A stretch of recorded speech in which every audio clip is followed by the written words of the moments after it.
আসসালামু আলাইকুম। আজকে আমি এই যে আমার শ্বশুর বাড়িতে আমার দাদা শ্বশুরের আমলের এই যে দরজা কত পুরনো হয়ে গেছে, কিন্তু এখনো কত মজবুত। আর এই দরজার ভিতরে প্রত্যেকটা এই যে এসে একটা একটা করে লোহা দেওয়া আছে, কত নিখুঁতভাবে কাজ করা আছে।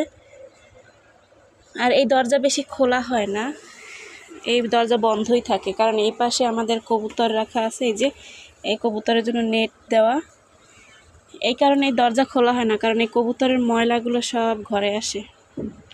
এই দরজাটা অনেক দিন পরে আমি খুললাম আজকে, আর আপনাদের সাথেও শেয়ার করার জন্য। এই যে আরেক পাশে এই যে আরেকটা, এই যে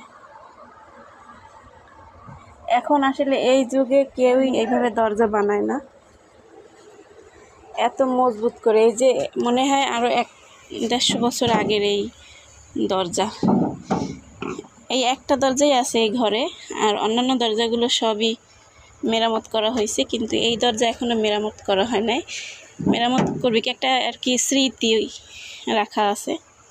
তবে এবারে হয়তো আমাদের এই ঘর যখন মেরামত করবে তখন এই দরজা নাও থাকতে পারে, সেজন্য একটা স্মৃতি রেখে দিলাম, আর আপনাদের সাথেও শেয়ার করব। কার কার বাড়িতে এমন পুরনো দরজা আছে সবাই আমাকে জানাবেন, ভিডিও করে সবাই শেয়ার করবেন। এখান থেকে একটু পরে গিয়েছে, এই যে এভাবে পুরো দরজায় ছিল। এই যে এই জায়গাটা ফাঁকা, আবার এই দরজাটায় আছে এই যে। আর বাইরে প্রচুর কাদা, এই জন্য আমি বাইরে নামতেছি না, বাইরে গেলে সুন্দরভাবে দেখা যাইতো।